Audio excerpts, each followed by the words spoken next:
पुराने CDS general take again Bharat के पुराने chief of defence staff general Anil Chauhan ने एक स्टेटमेंट दिया और वो स्टेटमेंट परेशान भी कर रहा है, चिंता करने पर मजबूर भी कर रहा है। और इस स्टेटमेंट के बाद बहुत लोग इसके ऊपर मंथन करेंगे। मेरा भी एक उस पर विचार है, मैंने भी उसके ऊपर काफ़ी सोचा। तो आइए इसके ऊपर आज बात करते हैं। शुरुआत करने से पहले मैं आपको अपना इंट्रोडक्शन दे दूं कि मैं हूं कर्नल दानवीर और आप देख रहे हैं मेरा YouTube channel by the same name दानवीर सिंह। तो आइए शुरुआत करते हैं। अब ये एक स्लाइड बनाई है मैंने जिसके अंदर MBS मोहम्मद बिन सलमान, बीच में शहबाज शरीफ और ये एर्डोगान। तो आपने बिल्कुल सही अंदाज़ा लगाया, मैं बात मैका पैक्ट की कर रहा हूँ। एक मैंने प्रोग्राम पहले भी किया था उसके ऊपर डिटेल में, लेकिन ये प्रोग्राम और ये बात जो मैं कर रहा हूँ ये बात मक्का पैक्ट के ऊपर ही करूँगा। लेकिन बात निकल के आई है जनरल अनिल चौहान के मुंह से और इसलिए उसके ऊपर चिंतन करना बहुत आवश्यक है। तो उन्होंने कहा क्या है पहले एग्जैक्टली वो देखते हैं। उन्होंने कहा है quote unquote, unless Mecca Pact doesn't say it is not against India, we must assume it is against India। कहने का मतलब है उन्होंने कहा कि अगर मक्का पैक्ट ये नहीं कहता कि वो भारत के खिलाफ नहीं है तो हमको मान लेना चाहिए कि वो भारत के खिलाफ है और उसी के हिसाब से हमको तैयारी करनी चाहिए। अब कॉन्टेक्स्ट यहां पर पाकिस्तान था, क्योंकि अगर इन तीनों मुल्कों की बात करी जाए, चाहे सऊदी अरेबिया की बात करी जाए, चाहे तुर्की की बात करी जाए, इन दोनों का हमारे से डायरेक्ट क्लैश कोई नहीं है। इन सब का और इन तीनों का इशू जो है वो इजराइल है।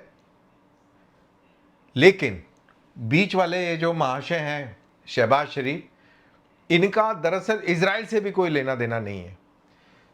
इन दोनों के तलवे वो इसलिए चाट रहे हैं क्योंकि यहां से मिलता है पैसा, यहां से मिलती है टेक्नोलॉजी, और इन दोनों चीज़ों की दरकार है इन्हें, क्योंकि इनके दुश्मन हैं हम, यानी पाकिस्तान का दुश्मन है भारत। तो जो भी कोई चीज़ होती है ये पूरी हिस्ट्री बताती है कि वो एंटी इंडिया ही होती है, उसके ऊपर पैकेज आप कोई सा भी पहना ले। तो इसीलिए जब अनिल चौहान कहते हैं कि अगर मैका पैक्ट ये क्लियरली नहीं कहता है कि ये इंडिया के खिलाफ नहीं है, हम क्यों माने कि ये इंडिया के खिलाफ नहीं है। हमको ये मानना चाहिए कि ये इंडिया के खिलाफ है और हमको तैयारी करनी चाहिए।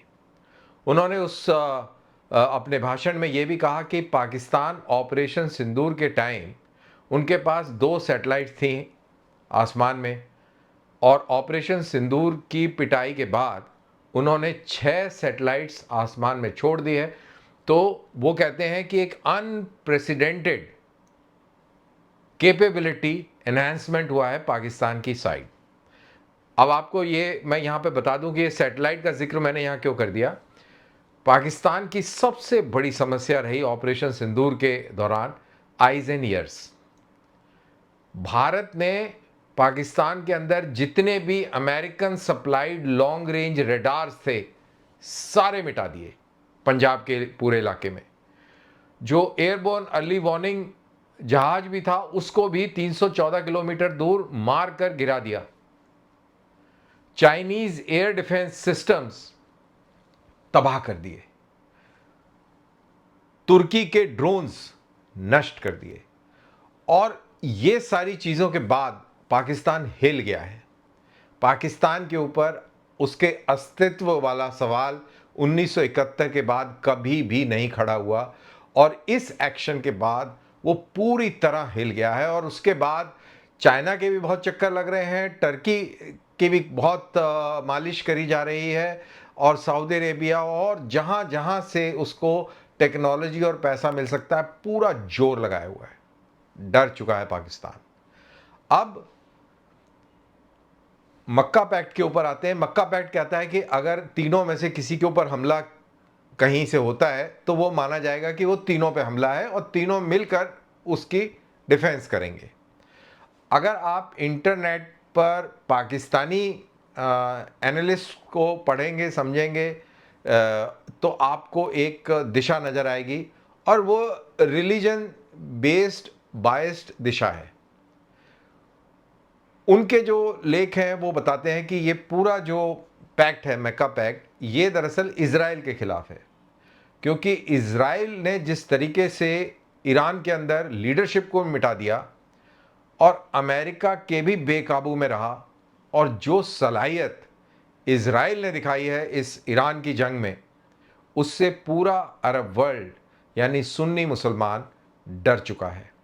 और उसी डर का नतीजा है कि ये और ये यानी एर्दोगान और MBS इकट्ठे आए हैं। यहाँ पे एक और मैं चीज़ बता दूँ, ये वही एर्दोगान है जिन्होंने MBS के खिलाफ बहुत सारे किस्सों की एक कांड हुआ था, मर्डर इस्तांबुल में, उसमें इनको डायरेक्टली दोषी ठहराया था। एंड और थोड़ा हिस्ट्री में जाएंगे तो ये सऊदी अरेबिया के मालिक रहे हैं एक टाइम में। तो इनको पसंद नहीं करते हैं अरबी लोग, तुर्कियों को अरबी लोग पसंद नहीं करते हैं, क्योंकि जब तुर्कियों का राज था तो वो जुल्म सितम जो तुर्कियों ने अरबियों पर करे वो आज भी लोग उसको याद करते हैं। लेकिन मजबूरी है, और मजबूरी यहाँ पर इज़राइल की है। इज़राइल की दोस्ती UAE के साथ में है और MBS की UAE के साथ में नहीं बनती है। तो ये बहुत पेचीदा खेल है। तो पाकिस्तानी जो लेखक हैं उनका कहना है कि ये पूरा खेल इज़राइल के ख़िलाफ़ है, क्योंकि मुसलमान कंट्रीज़ के अंदर अगर किसी के पास न्यूक्लियर बम है तो वो शहबाज शरीफ के पास है, और वो न्यूक्लियर गारंटी पाकिस्तान से ड्रॉ करते हैं इज़राइल के ख़िलाफ़ कि अगर इज़राइल ने हमारे ऊपर हमला किया तो हम उसकी दिफा करेंगे। और पाकिस्तान ऑलरेडी कमिटेड है, आइडियोलॉजिकली कमिटेड है, कहता है कि हम मक्का और मदीना उसकी रक्षा हम करेंगे, और एट ए टाइम कभी भी वहाँ पर एक डिवीज़न स्ट्रेंथ मक्का मदीना में हमेशा से रही है, काफ़ी समय से रही है। पाकिस्तानी ट्रुप्स सऊदी अरेबिया में मौजूद रहे हैं, तो कोई नई चीज़ नहीं है। अब आते हैं हम जनरल चौहान की इसी बात के ऊपर कि अब हमें क्या करना चाहिए। देखिए, जिस हिसाब से ये दुनिया इस समय अनिश्चितता के दौर से गुजर रही है, कुछ समझ नहीं आ रहा कि हो क्या रहा है, और ये किसी को नहीं पता कि अगले पल क्या होने वाला है। ये बहुत ही असमंजस वाली स्थिति है। वर्ल्ड ऑर्डर जो है कोलैप्स हो रहा है और जंगल राज दुनिया के अंदर स्थापित हो रहा है। तो अभी एक बहुत बड़ी चीज होने वाली है, ब्रिक्स सम्मेलन भारत के अंदर। इसमें रशिया के प्रेसिडेंट भी आ रहे हैं। उम्मीद की जा रही है कि चाइनीज प्रेसिडेंट शी जिनपिंग भी आएंगे, और मोदी, शी जिनपिंग और पुतिन के बीच में एक वार्ता होगी। तो दुनिया की नज़र उस पर भी है कि अगर शी जिनपिंग आते हैं तो ये वार्ता का क्या रूप स्वरूप होगा। भारत भी अपनी सिक्योरिटीज़ तलाश रहा है, भारत अपनी ट्रेड एनर्जी सिक्योरिटीज़ तलाश रहा है, और भारत अपनी सिक्योरिटी को भी मजबूत करने के प्रयास में है। कहीं से सिक्योरिटी गारंटी लेगा, कहीं से हथियार और तकनीक लेगा, कहीं से तेल लेगा और एनर्जी को गारंटी करेगा। तो ये सब भारत की तरफ से चल रहा है, तैयारी के रूप में देखना चाहिए। और आपको मैं एक और चीज़ याद दिलाऊं, जब मक्का एग्रीमेंट हुआ था तो अगले दिन नेतन्याहू का कॉल प्रधानमंत्री मोदी को आया था। नेतन्याहू को भी वो समझ में आया कि ये कुछ खेल चल रहा है, और इस खेल के अंदर अगर कोई और पीड़ित है इजराइल के अलावा तो वो हिंदुस्तान है। मेरे को ये भी बात लॉजिकली समझ में नहीं आई कि अमेरिका ने इस पैक्ट की वाहवाही क्यों करी। खैर, वो तो बददिमाग आदमी है, उसका कुछ पता नहीं कि आज वाहवाही करेगा, कल बिल्कुल उल्टा खड़ा हो जाएगा बेशर्मी के साथ में। मैं ट्रम्प की बात कर रहा हूँ। तो ये एक कहानी डेवलप हुई है, और जो जनरल चौहान ने कहा है, डिप्लोमेटिकली हमको अपनी एनर्जी को सिक्योर करना है, डिप्लोमेटिकली हमको अपनी डिफेंसेस को सिक्योर भी करना है और एक डिफेंसेस की गारंटी भी लेनी है। मैं चाइना के कॉन्टेक्स्ट में बात कर रहा हूँ। हमें अपने ट्रेड को डाइवर्सिफाई भी करना है। Again China comes into play, Russia comes into play. तो ये सारे फैक्टर्स हैं।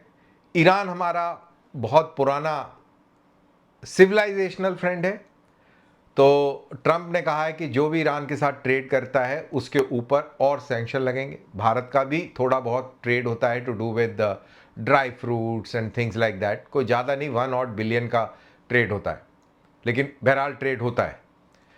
तो एक वो भी इशू है। तो अब हम ऐसे तो नहीं चल सकता कि भाई हम अपना यहाँ से बच लें, वहाँ से दब लें, उसने आग दिखा ली तो वहाँ छुप लें। ये काम हम लोग नहीं कर सकते। तो हमको आगे चलना है, हमें विकसित होना है 2047 तक। तो हम अपने आप को ऐसे नहीं टाइम पास करके नहीं निकल सकते। तो हमको स्ट्रॉन्ग मेजर्स लेने पड़ेंगे अपनी डिफेंस इकोनॉमिक के लिए। और जहाँ तक डिफेंस का सवाल है, एक्सेप्ट फॉर आत्मनिर्भर भारत, इस चीज़ को दोबारा से अंडरलाइन है, मेक इन इंडिया, आत्मनिर्भर भारत ही इसका सोल्यूशन है। टेक्नोलॉजी भी हमारी होनी चाहिए, इंडस्ट्री भी हमारी होनी चाहिए, हथियार हमारे होने चाहिए, तभी हम आने वाली जंगों को लड़ सकते हैं।